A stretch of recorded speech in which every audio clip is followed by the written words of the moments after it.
Hey, what's up, guys? How's it going? One more day, one more time here with New Capital.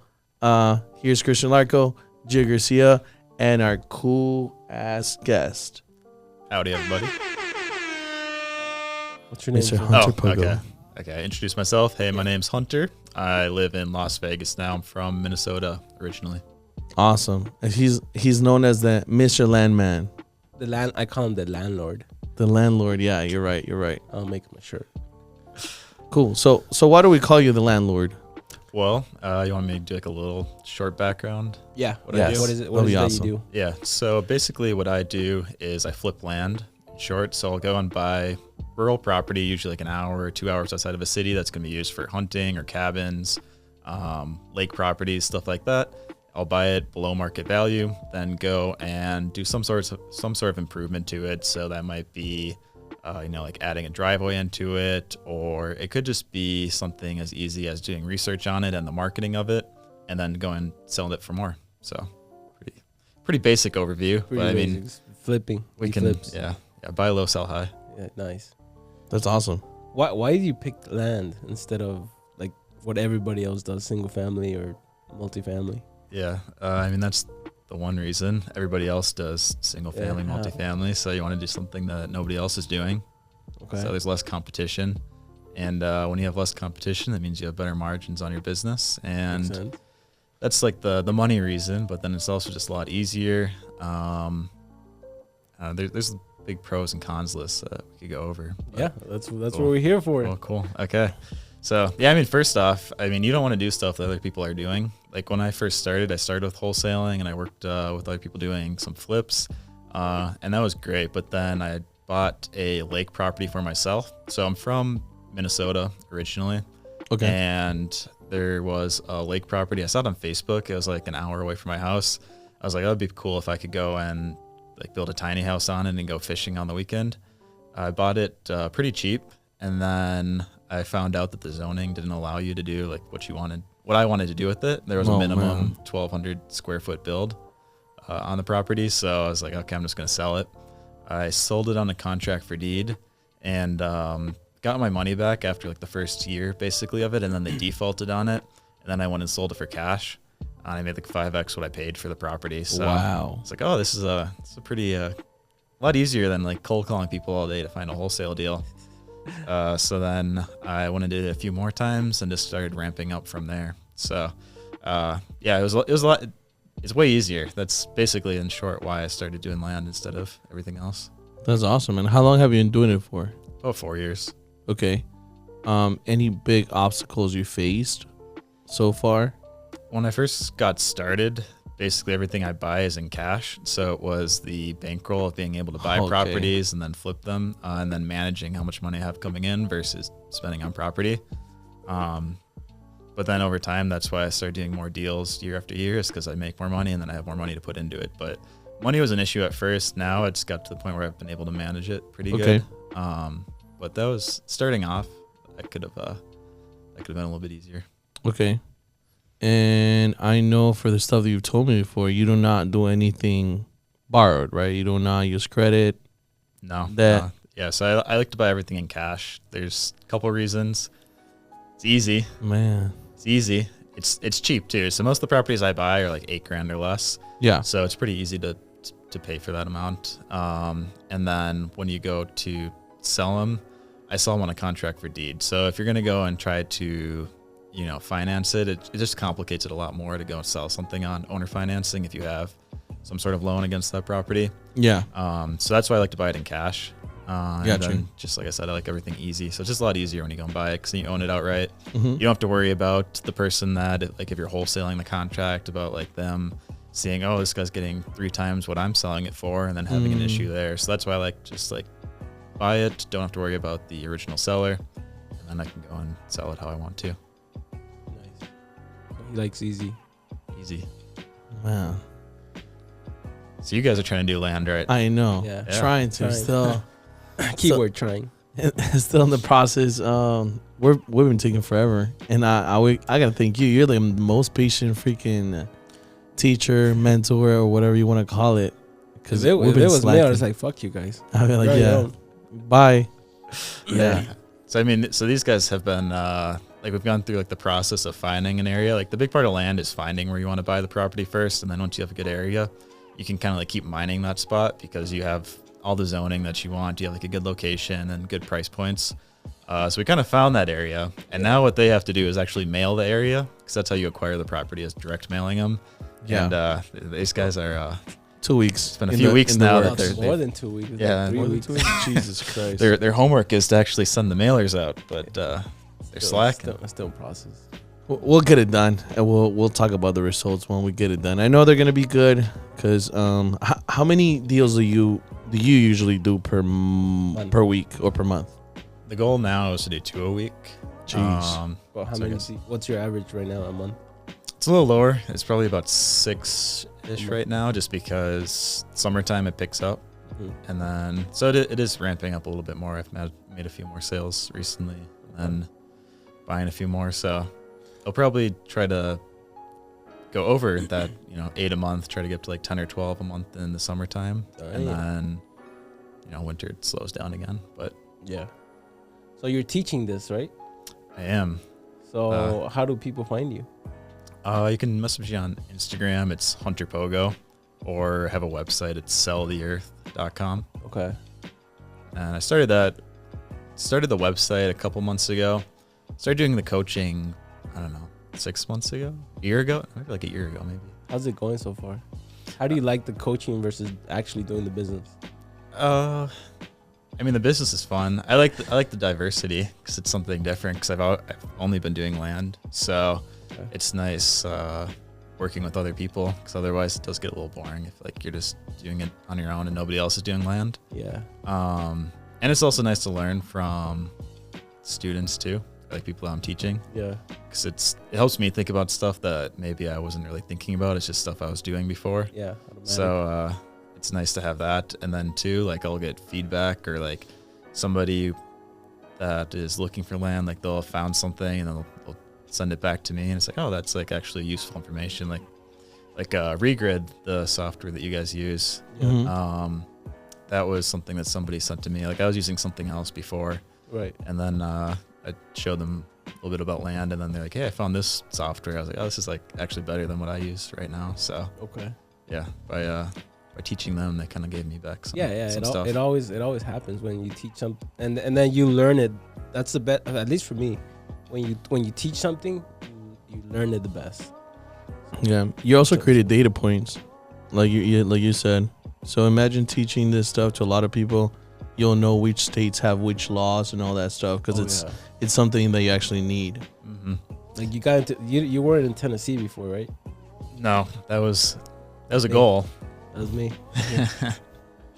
Yeah, that's the Tennessee, Texas, Carolinas kind of where Yeah. I'm going to next. Yeah. You need to hurry up because he If he's said gonna- that if you take another extra 2 weeks, that he's gonna go into that area. Just take my area. Yeah. Okay, we'll hurry up. What complications have you seen in teaching? Because how many students do you have right now? About 10-ish. 10-ish? Yeah. What's the That's a good amount. what's the biggest complication you found with, other than us? Like, don't count us. Maybe just I've seen some people are a little bit easier to learn, and some don't want to take your advice as much. Yeah. Because I can tell you that you should buy in this area, or you should look for this type of criteria, and then somebody will say, I kind of want to do it here. It's like, you can do it there, but it's probably not going to be the best outcome. Yeah. But so How do you deal with that? I mean, I'm not going to tell somebody where to buy or where to spend their money. Yeah, no, but So- you like you get frustrated. Like, how do you internally deal with that? Yeah. I'm pretty calm overall, I think. So, I mean, Yeah, it's he kind of is. just like, if they want to do it, like, I guess I'll try to help them mitigate the risk as much as possible. But, I think it's kind of like a self-learning thing for them, where they have to see that, okay, maybe this deal, hopefully like the deals will go good, just not as good as they think it will be. And then I'll be like, okay, I told now you I so. have some experience at least. And then, I'll be like, let's go do something else now that's a little bit better. Mm. But yeah, so I mean, what I've been doing there is just trying to like mitigate the risk for them and find deals that are decent at least. Okay. Yeah. Cool. Are you gonna follow up with that? No. I have one question for you Go ahead. that I like to ask. Like, why are you doing this? Like, why why do you want to keep flipping land, and what's the purpose of this? Why not get a job? Two questions, I guess. I don't want a job just because it takes my time. Like, it's restrictive. You have to go work at a certain time and work for somebody. So that's why I don't want a job. But the reason that I like doing this is, I don't know, it's kind of fun. Like, I don't really play video games, so it's just kind of fun. Like, it's like my own game. It's like, you know, I'm doing 50 last year. Let's try to get to 100 this year. It's like, you can categorize it into, like, That's a great video game right there. Yeah, it's like a real life game. It's like Monopoly, because especially when I go out to properties, if I buy a bunch in the same area, I can like drive around. It's like, oh, like I own that one, and I drive around, so I own that one, and it's kind of, I don't know, it's kind of fun. And then it's also just like thinking, oh, I bought that one for like $3,000, and now it's like $25,000. It's, so it's, I don't know, it's just like a game, but it's a game that actually rewards me too. Yeah. So I mean, that's why I do it. It's just kind of fun. Okay. So you do it for fun, or there's a deeper reason of why you do this? I wish I could say there was, but there isn't. Not really. I mean, it's just his own enjoyment. Yeah. I mean, I've always enjoyed entrepreneurship. So like when I went to North Dakota State University for college, and I started the entrepreneurship club there just because I liked entrepreneurship and like starting businesses. And I've tried a bunch of like random different things, but land was like the one that actually worked pretty good. And of course it's in real estate, because real estate I think is where most people get rich. Yeah. But I mean, yeah, like going on like into the future, I think real estate is what I want to do for like the next 10 years. But then maybe when I'm in like my mid 30s, try to do something that's more of like a big business, like small chance of succeeding, but if it does succeed, it's huge payoff. Pays off. Yeah, huge payoff. Yeah. So by the way, how old are you? 26. Fucking Jesus Lord. He's 10 years older than you. I'm 32. You're 32? Yeah. Are you gonna be like 33? Yeah. I think this month. I think. You think? This month. So here, let me ask you a follow up question on why do you think you like entrepreneurship? Because not everybody does it. It's hard. I mean, I could see why people don't like it if they don't have like the taste of something being successful. Because if you don't have any success, then it's just kind of like you keep trying things and you keep failing. So then it's you're just like, oh, I'll go take the route that's for sure, which is like getting a job. So I mean, I think the reason I like it, and I especially like it now, is because I've seen it pay off. And now I also have like a little bit of like a nest egg where I don't have to worry about it paying off, so I can take a little bit more risk and have more fun with it. So yeah, that's why I like it. Is now I'm like pretty safe where I can have like fun and take more risk on entrepreneurship. But I could see other people, especially like when I started, like I worked a regular job before I started in land, which I think you should do if you're doing real estate, because that's what helped fund most of my deals was having a regular job that I could go buy more property with. So I wouldn't just say like go all in, try doing it, but work a job, have some stable income, and then you can start taking more risk after that. What do you used to do? Mostly like operations. So I did like medical devices. I did the operations for that, and then the most recent job was revenue operations consulting. So we worked with like big companies when they want to launch a product. They would hire our company to go and either like hire their sales team or train their sales team. And I would specifically work with like the softwares that they are setting up. So like Salesforce and HubSpot, like all those things, like I think getting those set up for them. And then making sure that the cadences were in place. So like if a rep went to sell a product, they would have an outreach. It's basically like a software that shows like first day, you send an email, second day, you call them, third day, you do whatever. And it tells them like what to say and everything. So like I would make sure like that's all installed and it's all connected with Salesforce and everything. So then they'd be able to go and be efficient with their sales. So you've always been in sales one way or the other. Yeah. I was more in like the sales support, but sales support, sales management. Yeah. So it all relates. It does. So I'm guessing you just never had any regrets not going to like the flipping side or the wholesaling side in real estate, right? No, but you tried it, right? You Yeah, tried and that's what I got started with was wholesaling. How was that when you started? It was pretty good actually. I didn't wholesale on my own. I started off working for somebody with wholesaling because I was in college at the time, and I met them through the entrepreneurship club that I started. Okay. I reached out to somebody. I was like, hey, I was actually trying to buy a duplex at the time. So I was like, that seems like what you do in real estate is buy rentals and rent them out. Yep. So I was trying to buy it, but I didn't like really know anything. So I was going to reach out to somebody that had came into the club that was like more of like a real estate person, like a real, like big in the industry in North Dakota.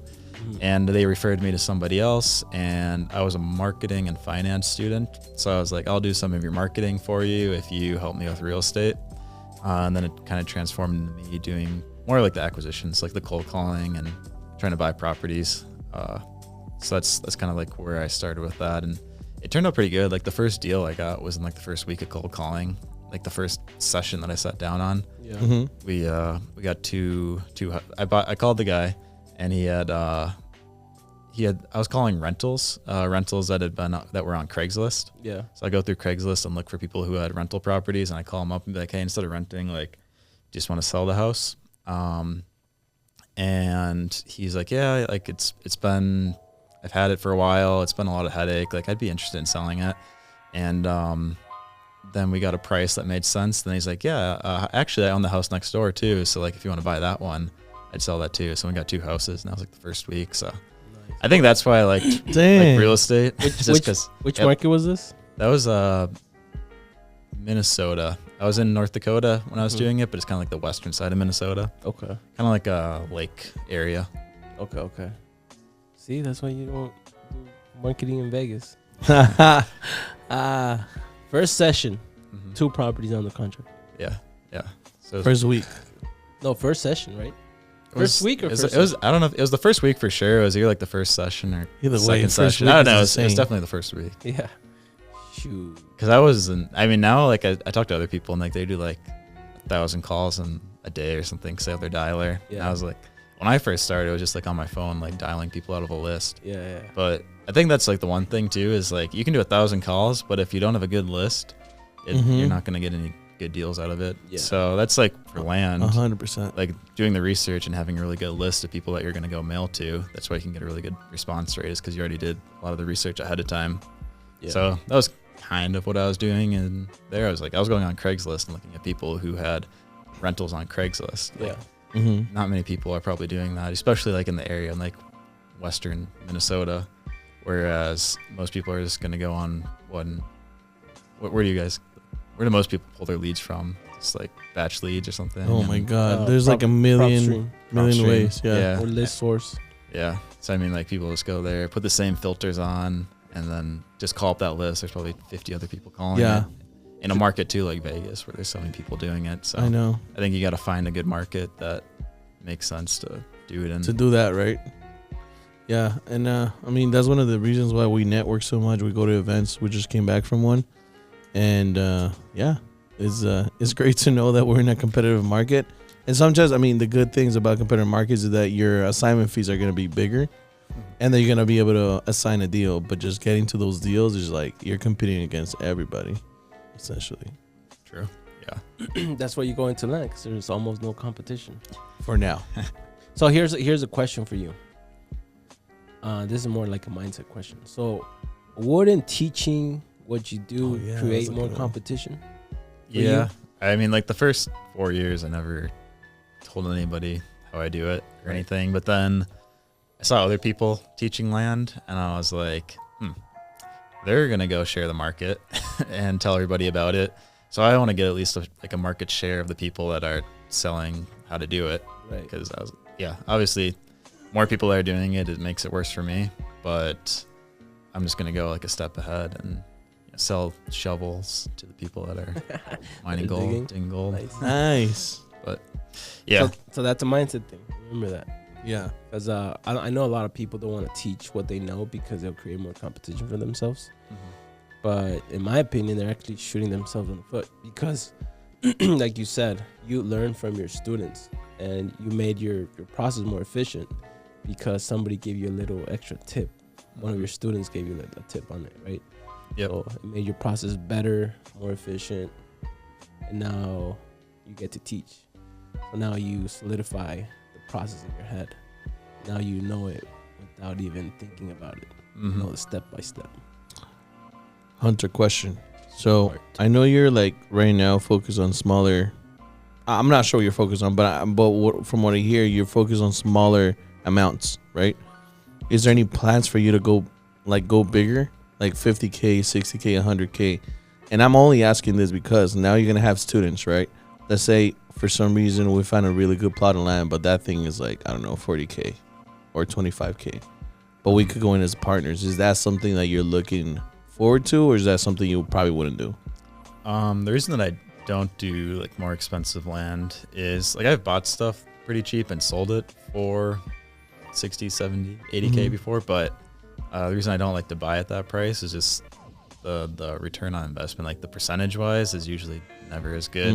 Okay. So I mean, there probably are returns that are out there, like if you come across deals that are that good, but that's why I've just been focusing on volume, because usually I want to get at least 3x what I'm buying and selling a property for. So if I'm paying 5 for it, I want to sell it for at least 15.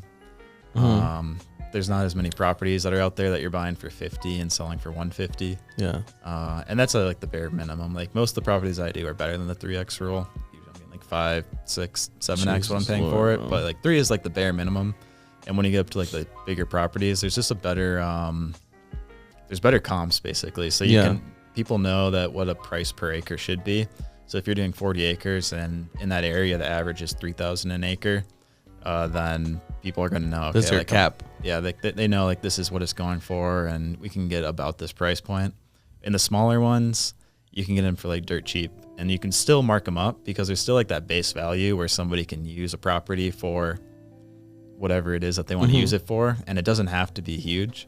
So there's always you can always buy it low and sell it high if it's a small property, but the bigger it gets, the less the margins are. Okay. So that's why I don't do it as much, and I know other people who do bigger parcels of land and have bigger budgets for buying bigger properties, but their returns, just what I see what they get from what they're paying, like 2.5x is like good for them. So I'd rather just focus on the small ones and get high returns and do volume.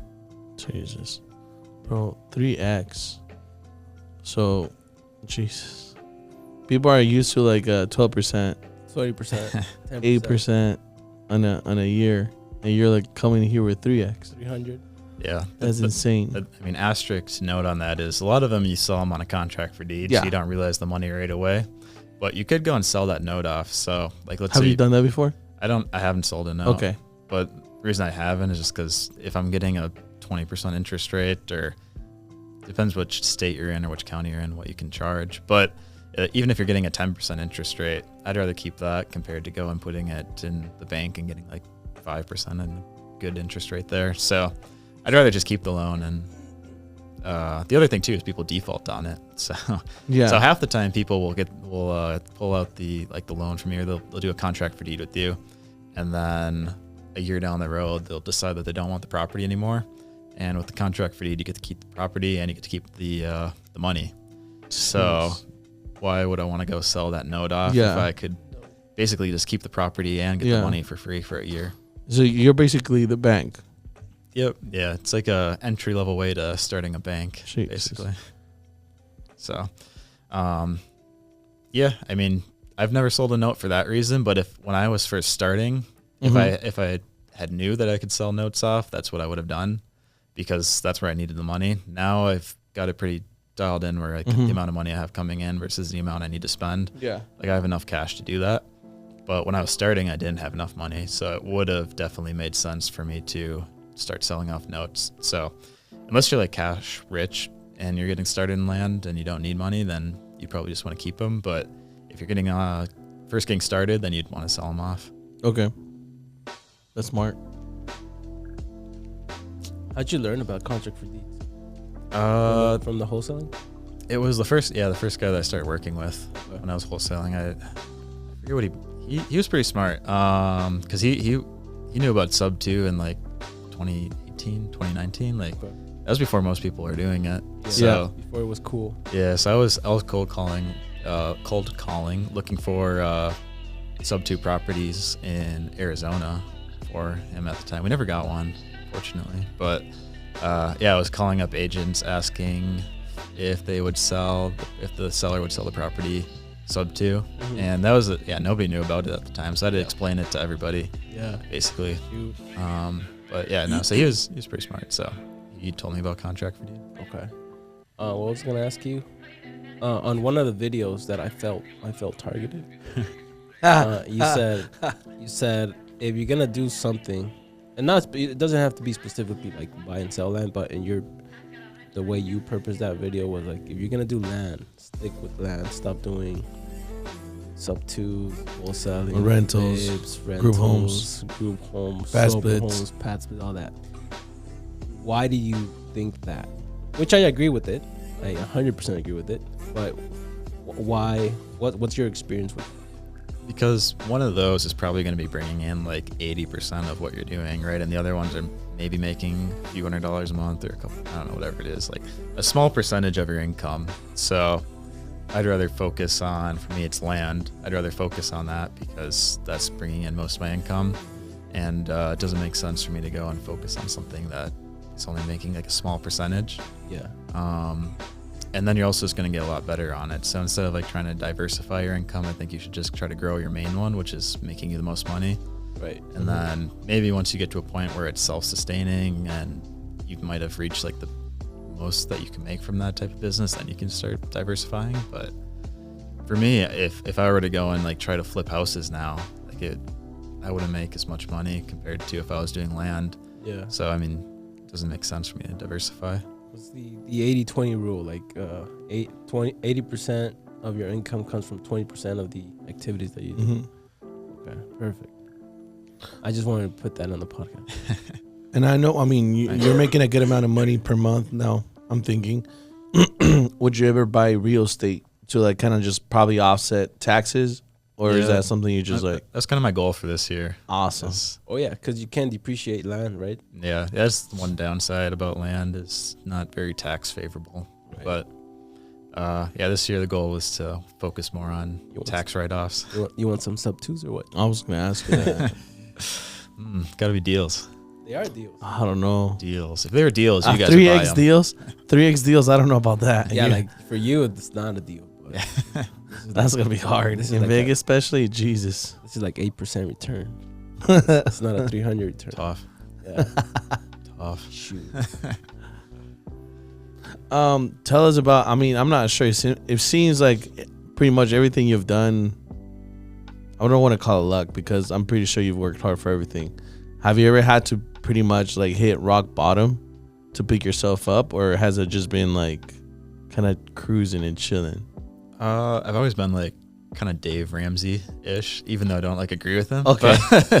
But I'm always very safe with like everything. Okay. So it's never been rock bottom, I suppose. I mean, Damn. like it's not like I was gifted a bunch of money to start off with. Like I just worked pretty hard. Like I was always working like 4 jobs at a time. Like I was in college. 4 jobs? Like 4? Yeah. Like when I was in college, I started like I was multiple clubs, like business clubs and entrepreneurship clubs. You started them, or? I started the entrepreneurship one. The other ones I just were like members or like did something in them. Okay. But so I was always doing that, and I was working like multiple, like as many internships as possible. Because I was like, when I go to get a job, I want to have a bunch of experience starting off. So like I was doing like, I was a leasing agent. I was like a marketing, I don't even know what the role was called, marketing stuff. I was flipping like cars and shoes and a bunch of stuff. Jeez. So like I was always like working, like just like grinding really hard. Like I was in high school, I had like a lawn care business. Because I saw like at the time like jobs would be like $10 an hour would be like a decent job. I would go around and put flyers under people's like car windows, be like, hey, do you like lawn mowing? And one thing that was like a really profitable thing at the time was removing dead bushes from people's yards. Like you could charge like $50 a bush, and they have like multiple bushes. You could get a couple $100 and only be a few hours of work. But it's like I was always like doing stuff just to like build up capital. Yeah.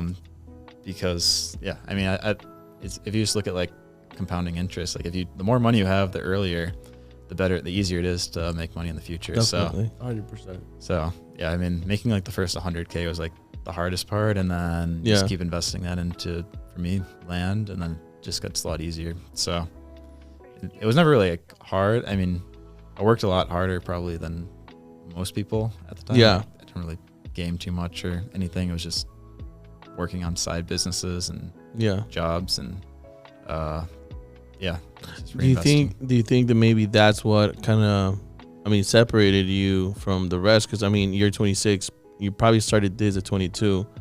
At 20, You were in high school when you started. I mean, I was doing stuff in high school, but I started real estate. I'm talking about land. Oh, land, like specifically land.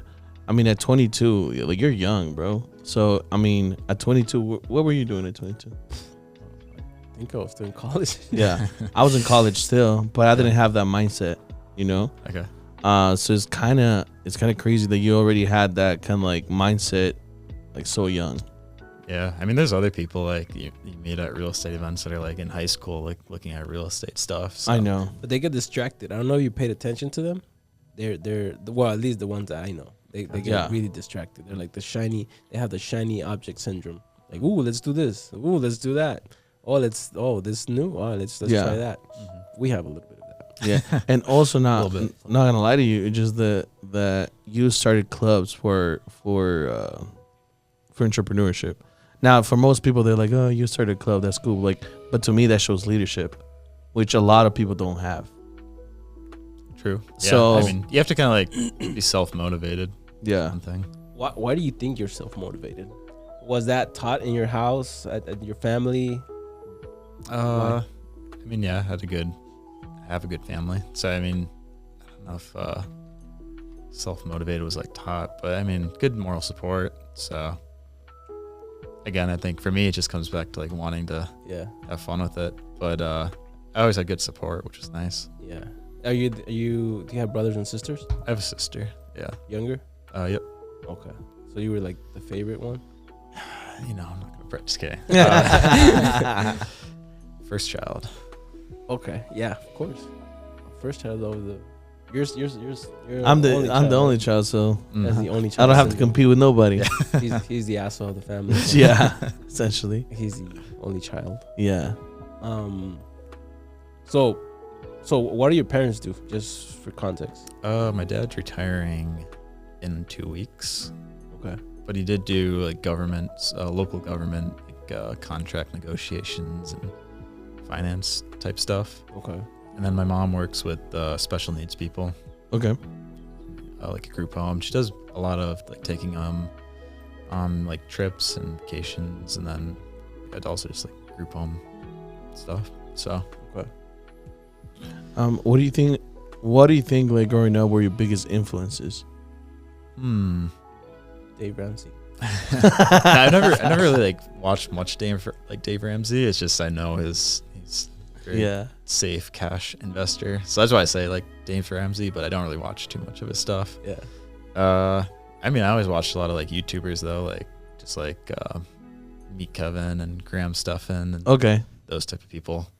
So they were good. Like I think the thing with those, like the YouTubers that do stuff that are like businessy, like it's nothing like too specific, like telling you like this is what you have to do, like this is this, but it's just kind of like gives you an idea of like all the different businesses there are. So I was gonna tell you, you're probably a better investor than Graham is.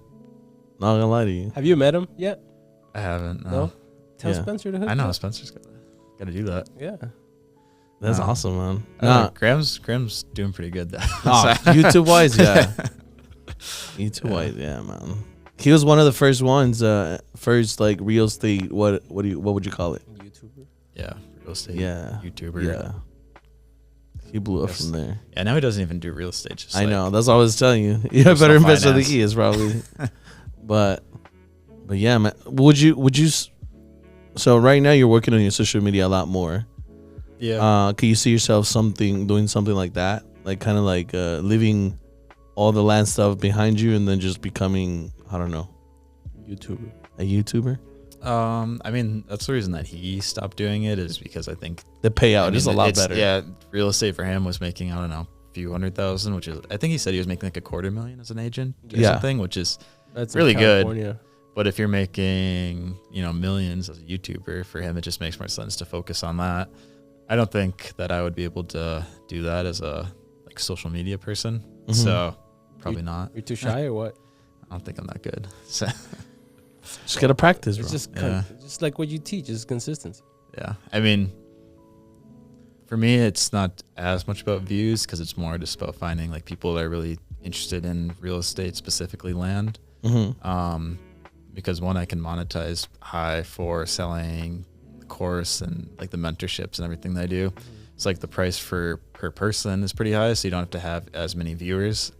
And then also the return for me is if they're really good in real estate and they start finding deals and I maybe work with them or they just give me good knowledge back, there's a good return for me. Yeah. So I don't think I'll ever get to the point where I have like doing like Graham Stephan, like YouTube stuff, but Just never know, bro. just finding the right people. Yeah. I know a lot of people that do like real estate content and sell courses and stuff like that, and they make a really good return just off of like even like people like Ryan Pineda or like Pace Morby. yeah. Like if you look at their videos on YouTube, like they don't get many views, honestly. They really don't. Yeah. Yeah. Like it's crazy. A pace. Yeah. It's like 1,700 to K, 3K maybe. And he has a lot of subscribers. I didn't know that. Yeah. So like But views he's don't still matter. but he's still like killing it because you're in real estate. Yeah, I mean for him it's like one, he sells a course for 10 grand or whatever it is, and then there's starts doing deals with people too. So like his Yeah. monetization on if there's 1,000 people and he's making $10,000 off of that, Yeah. Yeah. it's a lot of money. Well, So that guy's I think he's a genius. He's like probably the smartest person I've ever met. Yeah. it's definitely like the top real estate YouTuber. Yeah. Yeah.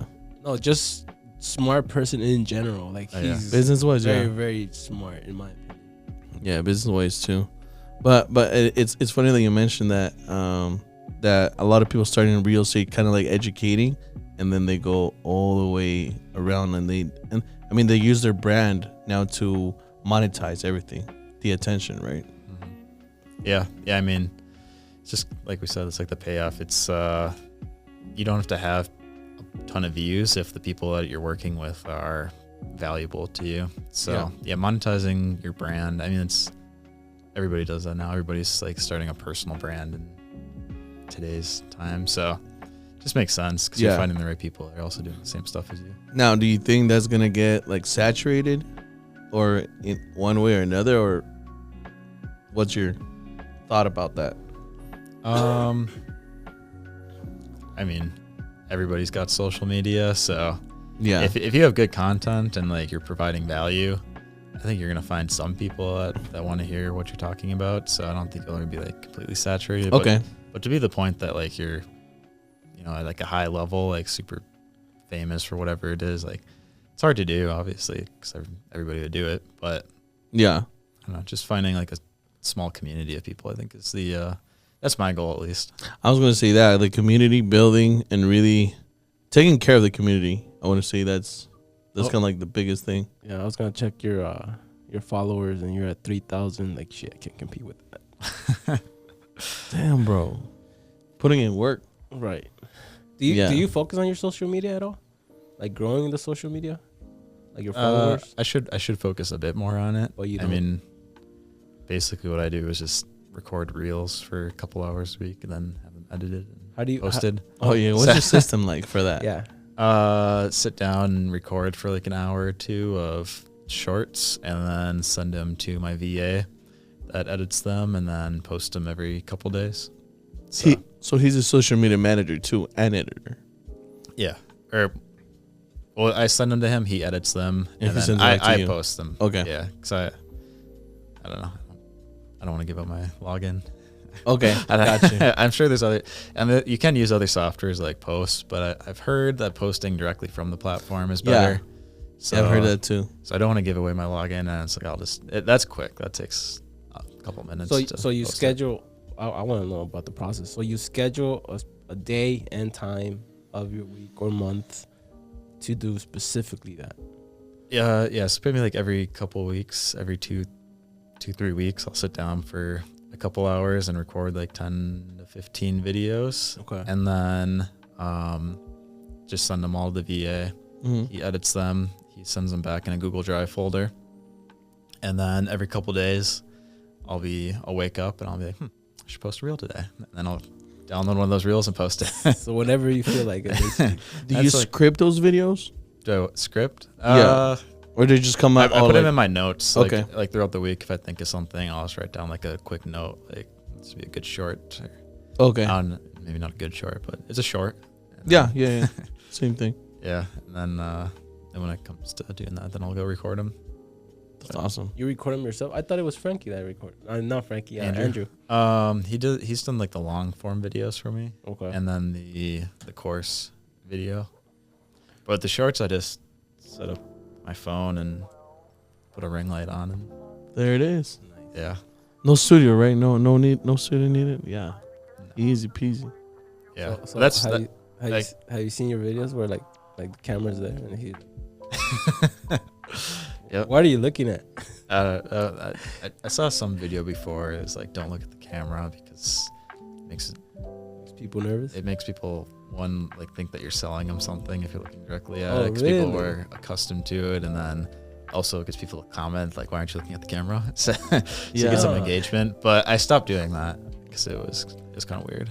I kind of like it because I feel like when you're looking sideways, like I don't know, for a reason I feel like I'm a third in that conversation that you're having. Yes, that. So Yeah. so you're not talking to me directly, but I'm just there, like, chilling, just listening to you talk to someone else. Like in the backstage, you know how people want in the concert, they want to be in the backstage. Yeah, It's like, yeah, like that. Oh, I'm You're like important because I'm in the backstage. Yeah. I mean, that's probably like the mindset of like that video I was saying that where I heard it from, but you probably execute on it better than I do. But We'll see. It's the idea I keep there. begging this guy for millions. Oh, I that's- told him, hey, like we need to do a talking head video, and he's like, what is that? We already create content. We have a ton of content. I'm like, no. This is talking head. What Yeah. I'm like, no. He's like, oh, what Hunter does? I'm like, yes, that's talking head. Bro, the thing that like I do all the operation. Like when do I have time to do? Get talking out head? of here. We gotta do it. they're hiring 1 hour. the VA, right? Hiring a VA Yeah. to do your editing too. To do the video. We already Yeah, we have already an have I editor. already have an editor. Yeah. We Okay. literally need to create the videos and send it to Just him. record them. Oh yeah, that's easy. Like you can Oh, easy for you. do it right now, just like after this. Yeah, like last night I went to bed like at 1:30 a.m. Like 2 My a.m. boy don't sleep. And if I don't sleep, I don't perform, man. The next day I'm like, yeah, you gotta do this. Like I'll do it. Yeah, Like, we're not 24 anymore. yeah, you're 26. 26. I mean, it Yeah. takes a minute to record a short. It's not even a minute. I don't know what to say though. He's like, oh, like we have to write a script. I'm like, you don't. You have so much knowledge in your head. Exactly. That's a problem though. Like you, Yeah. I don't know. There's so much things I can talk about. So I don't know what here to it talk is. Here's what someone gave us this advice. I don't know if you remember that. So they will bring in a random person, like that didn't know anything about real estate. So then they'll have the person ask questions to pretty much essentially you or me, and then you'll answer the question to them. about. Basically a podcast, bro. That's same mean- thing. Not really, Is it not? because this guy knows a lot about real estate. Oh yeah. Yeah. Also, okay, I see what I think I saw Ryan Pineda's video. Like he said that, yeah, he does that. Like people ask him a question and then they just record his answer. Yeah. I don't think they record the person asking him the question. Yeah. But it's just like they're prompting him and then he'll talk Exactly. and then they'll record that. See, here's the issue. Is because, for example, the three of us right now, I don't think there's anything I could teach you, or like I could teach Hunter, right? There's a And lot there- probably. Yeah, but- exactly. you said put your land in a LLC. That's for Yeah, maybe that. But you don't know how far away you are right now from from the normal people. right. So sometimes you need the normal person to ask you, is like, oh, hey, what's a PITI? You know, Yeah. What? that's what's that's a whole video right there. Huh, I guess. Yeah. You know what that is. So like, Yeah, what's he escrow? How does. do you start? Like I've had a question like, how do you start escrow? What does Oh, EMD me. mean? I had no clue. What is it for? He doesn't know. Like what? Yeah, escrow. what's How the- to start escrow? Like I had no clue before. Yeah. He doesn't know what the process is. Like when do we Now I do do. EMD? I do now. Like at the end. I do now. But yeah. I mean, you can have different levels of content. You can have like the really intro level stuff, and then you can have some more videos that are more in depth. Yeah. I mean, that's kind of what I've done. But you focus only on land though. Like we know a little bit of everything, so that's an issue. Like, what do we pick one? Just do Well, everything. I mean, if you want to have content, you have to have like the big things, like having a way to monetize it. What's the way? Why do you want to post videos? Like, what's the point of it? What are you trying to get out of it? Followers. Ooh. I want to be an influencer. I want to be. He wants to be the Hispanic Graham Stefan, yeah. Stefano. How do you Yeah. monetize that though? What? I'm just kidding. Because that's what you got to figure out. I mean, you can want something, but Yeah. how are you going to monetize it? Because otherwise, it's just you're spending money for no reason. Yeah. And that's one of the things that I was telling them, like what we talked about is we're creating content and it's mostly for like what kind of entertainment. content you call it? Entertainment. It's hype hype. Like, oh, like this is exciting, or we're doing like a deal or 2 deals, but like there's nothing of substance that we're providing yet. We have had Zooms where we actually educate people and everything, but we have not even highlighted that at all anywhere. So that's the kind of stuff that. So for example, like for me, a way to monetize it is like we know how to do a lot of stuff here, like group homes, bat split. So there's some properties that will be really good for that. So we could find buyers for those properties that way, you know? Buyers. Okay. Yeah, So you wanna providing build up a education buyers that way. list. I mean, and later on, maybe a course. I don't know. Maybe go down that route, which I don't think is a bad idea. But yeah, Yeah. You just have to have like a. I think if you want to make it worth your time, you just have to have a way to monetize it. So like having a buyers list that's going to help yeah, selling properties, and Yeah. then you have to focus your content on it. How are you going to attract people that are going to want to buy your investments? exactly. So, because that's how you focus your content then. Yeah. If you're like, how do I make a video? Be like, well, what type of video would people watch if they're trying to buy property? Definitely. No, that's a good one. It needs to have a purpose. Okay. Yeah. I mean, not I that I have am an certified to give the advice on social media. Hey, at all, hey, but- but your roommate is yeah. He should be the one talking about that. not me. he's sick. Yeah, Didn't you work with them? yeah. I work with him. Shift work together. Co-workers. Yeah. I brought it up at one point. I was Yeah. like, he's like, yeah, we used to work together. He's awesome. That's cool, man. I never imagined that he would go that route because he was super heavy into real estate. But I like what he does. He's just pretty much blast. I'm gonna call it scammers, or Basically. people that are not doing like their shit right. So I'm happy for that. And he doesn't just do it like, oh, that guy's a scammer. He presents facts and everything. So I'm like, bro, that's research that he does. Like it's crazy. People like drama. They do. Yeah, They do. So, It's a good that is niche. true. Yeah. We should do that in Spanish. Oh man, no, don't even start me on that. I have like a list of people. Probably be pretty good. There's a big Spanish market. I'll out probably there. get killed. Probably, yeah. People are crazy. And, exposing cartel members. I don't know.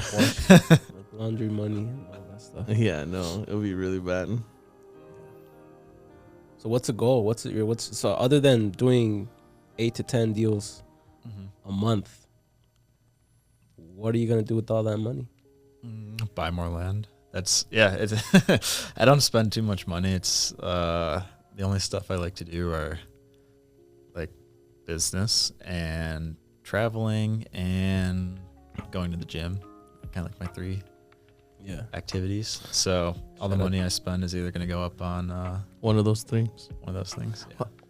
Your girlfriend must have the hardest time to buy you anything, like as a gift. I suppose. I don't know. T-shirts. I don't know. I don't buy much stuff. I mean, for fun. I don't know. You don't really need stuff. I just like buying land. Oh man. I'm trying to buy. So I bought a truck. I won an auction for it, and Oh, I saw that. I saw that yeah. on your Instagram. And then I got a call the day after, and they're like, "Yeah, actually, there's a glitch with the auction, so we're gonna relist it." Oh no, are you kidding me? So I got a bid on that. I think it's tomorrow. Tomorrow it ends. What was the glitch? They said that some people couldn't bid, so they're like, Oh, "Yeah, we gotta relist it." man. So Are we you can get all kidding the- me? Yeah, I got it. Did you get a good price on it? Yeah, it was He- 2016 F-150 60,000 miles for 11 grand. Phew. So it was a good deal. Yeah, that was That was an amazing deal. Yeah, it was like good condition, like good paint and everything. But yeah, so I mean, that's like what I spend money on is like a truck or like stuff for on like this summer. I'm going to spend more time on the properties. I want to do a couple tiny houses. Yeah. So like tools and materials and stuff like that. But Hey, we know a guy in Boxable. yeah, Should we say that? I don't know. Too late. Well, we already said it. So be a Yeah. good idea. we'll try to put in a word in there somewhere. Our box pool is like 50 grand. Or something. How much are Yeah. they? no clue. I think they're that much. Expensive. My boy Elon Musk. You just go to Facebook Marketplace, bro. You'll find one for 10K. Yeah, that's a good price. hire Hector. Hector will do it for Hector would do that. for 18K. Yeah. It'll take him like 2 months though, or more, but he'll do it. Hector. Oh man. So there's no actual goal. Going back Oh to the question. yeah. No, not really. No. just playing the game, the next level, Man. Yeah. getting bigger. Yeah. I mean, I should make some goals, I suppose. What are your goals? What are my goals? Yeah. Just now, I'm lazy, man. I don't like to work. So wait, I like to work, but I don't like to work. Okay. So I want to have the option of going to work that day, like Okay. any day. Mm-hmm. So systemizing the operation Yeah, more? kind of like systemizing. Like, all right, I'm bored. Let me make my employees' lives a little bit more miserable. Yeah. And just jump in there and Let's just go play golf. yeah. So how are you going to achieve that goal? You have to have like a timeline and a specific, measurable outcome. Yeah. So we're gonna start buying land Yeah. and systemize it. No, so I like to systemize stuff, but I need to have the time to do that, and because I like to research a lot of stuff, and I'm one of those where like to save a penny, I like to spend an extra 2 hours comparing two products. I do that too. Yeah. Yeah. I don't know if it's a good thing, but I always pick, or I always try to pick the best system where it's reliable, easy to use, so I can teach somebody and I don't have to be in it. That's what I like to do, create the system, kind of like an integrator a little bit. Yeah. I like the operations too, but sometimes like there's some days that you don't want to do stuff. Like I want to have that option. I'm not gonna do shit today. How do you spend most of your day right now? Working most. Turning off fires. Yeah, that's what it is. So basically, Any with the detailing or with the real estate more? no, yeah, the real estate. The detailing is like I want to do the real estate like how I have the detailing. I don't have to pay too much attention to it. Now it runs itself. I do have to jump in here and there, but not as much. Okay. Not as much. But I want to do the same thing with real estate. Yeah, so I guess we're still missing the part where like which niche are we going into? Sub 2, wholesaling, fix and flip. Yeah, for sure is a no for me. Why? We suck. So we don't have that touch like oh, do you want the walls white or off white or I don't care, man. It's like just paint it. Yeah. Not only that, but it just to me is like, how people are like, bro, like I could get that done. I don't know. It's like a whole rehab, and they'll get it done with 30K. Like Okay. never ever. Yeah. That shit to me is gonna be 60K, 70K Okay. for A, B, or C reason. Yeah. And So it's not our strength. I pay attention to detail, so I'm not the best rehabber. Like if I see that the caulking was not done right, I can, because of my detailing experience, I can spot that thing and it freaking bothers me. Yeah. So I want it perfect. So we would overspend for sure. if there was one thing that I say we're good at is pretty much maximizing the profit of a potential property, right? So right now, like we do pad split, co-living, and we do have we're currently setting up. We're filling up a group home. Okay. So we're pretty much looking for exit strategies that maximize properties, right? Because as you know, Vegas market is a very tight market. There's not a lot of cash flow. So we're looking for exit strategies that allow people to cash flow and ourselves too.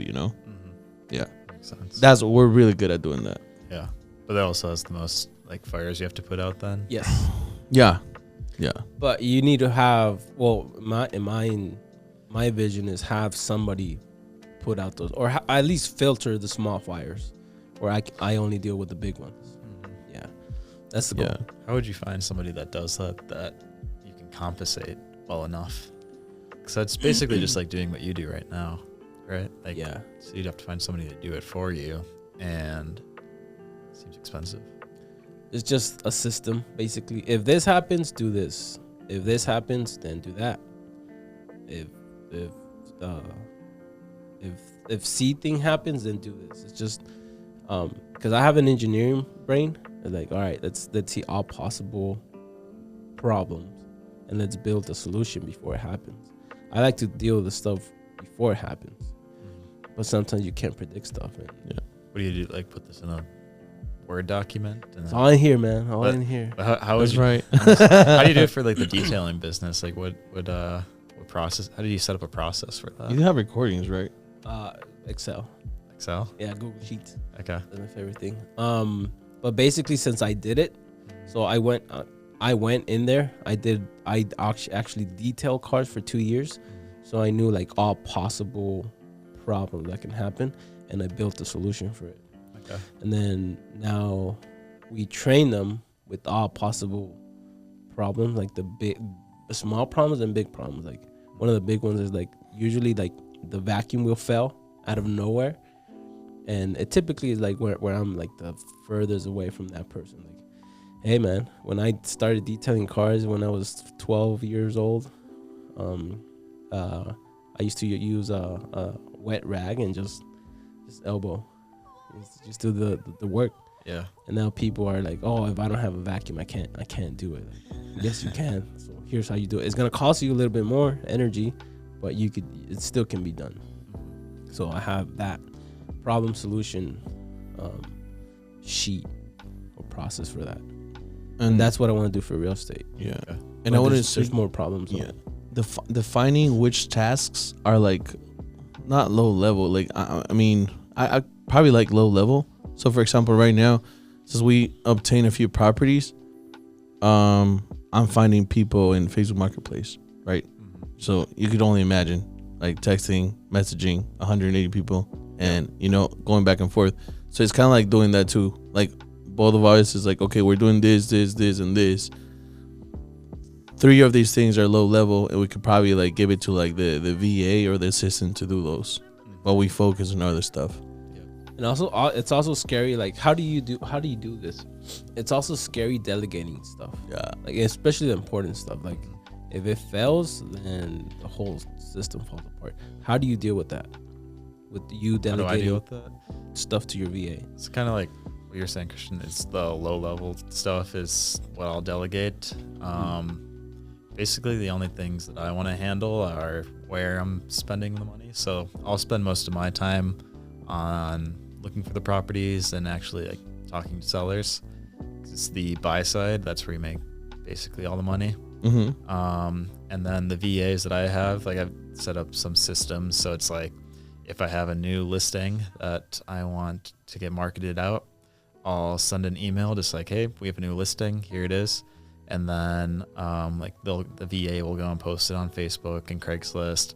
They'll create the social media for our social media pages and like the email campaigns that we do and update the maps that we have. And like everything that needs to be done basically is just like we set up the systems. I use videos for most of mine. So it's like I'll record I use Loom. It's just the software. You can record your screen and picture. And then like I'll walk them through like, so if we need to write an email, like we'll use MailChimp, we'll go here, we'll edit this, do this, and then we'll put that in the archive. So then if I ever need a new VA, the one I've had that does a lot of this, I've had for a couple of years, really good. But if I need a new one, like we have all this stuff in the archives and that process is like ready. So if I have to list a property, for me, it's just like one email I have to send out and then it gets listed in all these different places. So that's what I try to have the VA do is like the easy things that aren't a risk of me losing money, because those are all things that can be automated, and then I just focus on the money aspect of it. The acquisitions part. That's smart. Were you ever scared of that they're gonna screw up on? Let's say you told them a price. Let's say 5,000, and they listed for 500. Example, right? Have you ever had that fear that they're gonna make a mistake like that? Not like that, because I mean, the other thing too is at the end of the day, like when I go to sell the property, I still have to actually sign the document, so that's not an issue. But I was like worried about like just like the quality of work. For example, like editing shorts. I was like, I don't really want to have an editor because they're not going to know how to like cut it up correctly. Yeah. And then I hired an editor, and they're like, did it way better than I did it. So it's like, okay, like that's what they're good at. So Yeah. Okay. like delegating that to them was like, okay, it makes sense to delegate some of the work to other people. There are things obviously like they don't do it if like, yeah, there's a listing and it's like, okay, maybe hiring a VA, their English is pretty good, but like they might mess up on some grammar items. So like every once in a while there's like an error like that I have to go and talk to them and be like, hey, if you ever do this again, make sure you do it like this instead. But then we document it in usually like the video, and then they just get a little bit better every time. Okay. So you always have to manage them a little bit, but they improve over time. Okay, nice. I got an idea from what you just said for our system. That's awesome, man. So, what would you recommend, or what one piece of advice would you recommend a new investor trying to get into land? Don't force yourself into a market. Like find a market that makes sense and a deal that makes sense. There's a lot of deals out there. It's not very hard to find a deal, just as long as you look in enough places. So if you like live in Vegas, don't go and be like, oh, I'm just gonna go try to buy a lot in wherever and make it work. Like don't try to buy a lot here just because it's like I want to do it here. Yeah. You have to find something that actually makes sense. So like if you're trying to flip a house, for example, you can't just buy like any house and be like, I want to flip this house. You have to find a deal on that house to flip it. So it's the same thing with land. You actually have to find a deal. You can't just flip any piece of land. It has to be a deal that you're flipping. So that'd be the advice. Okay. Find the deal. Don't just do it anywhere. So where do you teach how to find deals again? Selltheearth.com. Okay. Yeah. Otherwise, you can go on like my Instagram or my YouTube. Hunter Pogo is my Instagram, and post those shorts.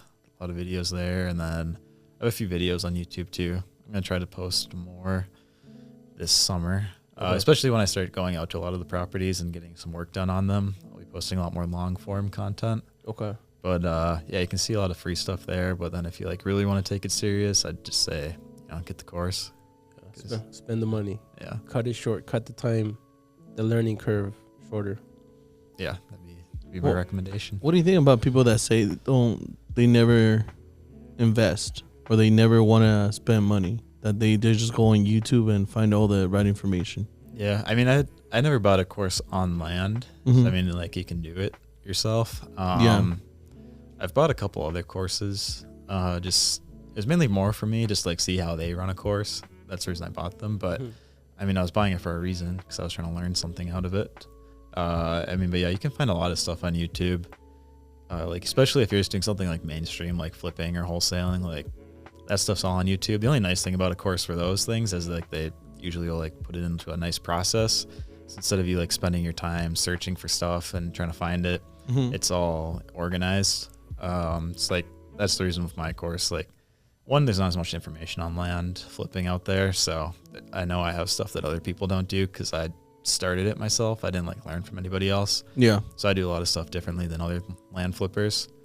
But then I also try to organize it into like a way that you can just like follow along with what I'm doing. Okay. I'm adding on there too. I was recording yesterday, just like an A to Z process of like, not as edited, just like me first finding an area and then me setting up the mailers, then me talking to the sellers, then me buying it, and then that's awesome. Me selling it. So it'll just be like raw footage of me like doing everything. But I mean, for me, it's like my course is $1,000, and that should be everything that you need in there. Yeah. And I mean, most of my deals, like, if you do one deal, it should pay for itself. Yeah. So it's like, I don't know. For me, it seems worth it for me at this point.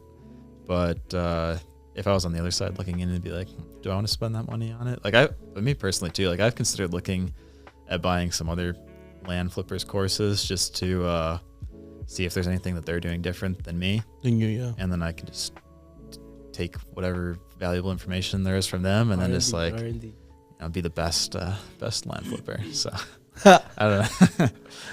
So yeah, I don't know. I think it's worth spending money on it if you're gonna do it. If you're just gonna like buy it and not do it, then Looking at you, Christian. I'm looking at myself.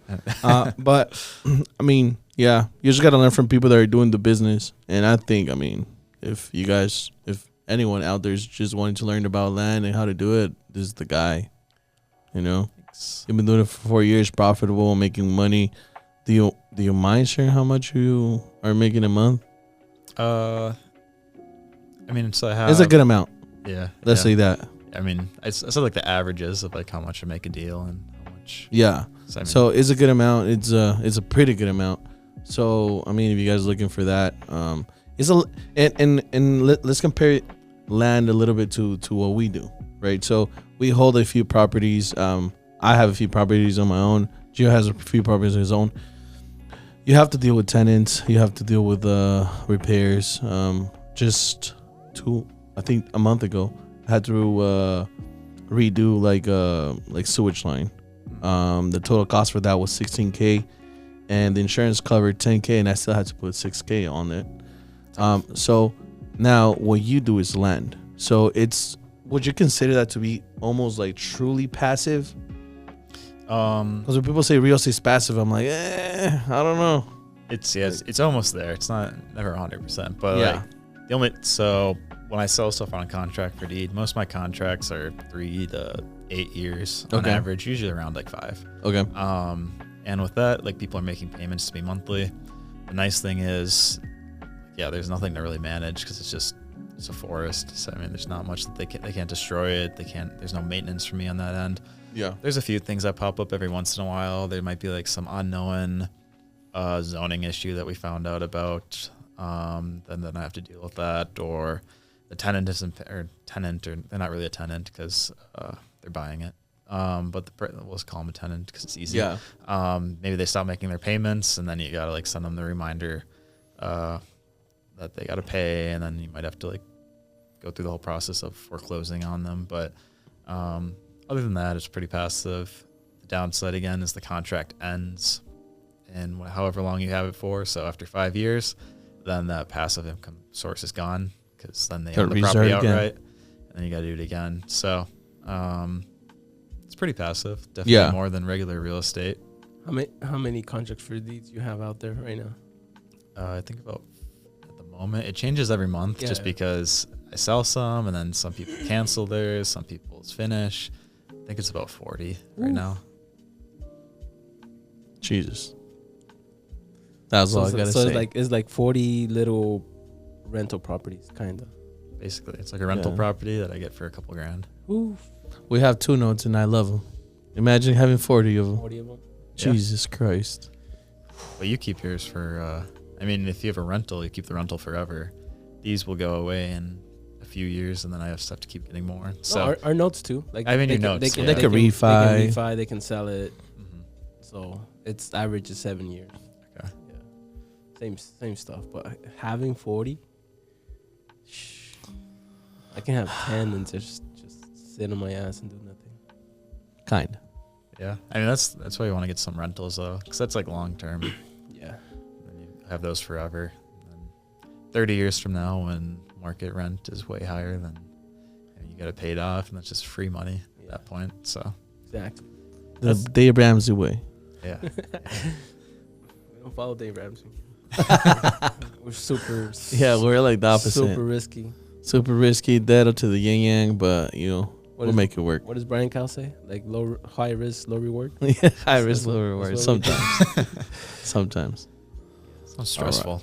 A little bit. That's why we're losing hair. Look. That's why I have to be like this all the time.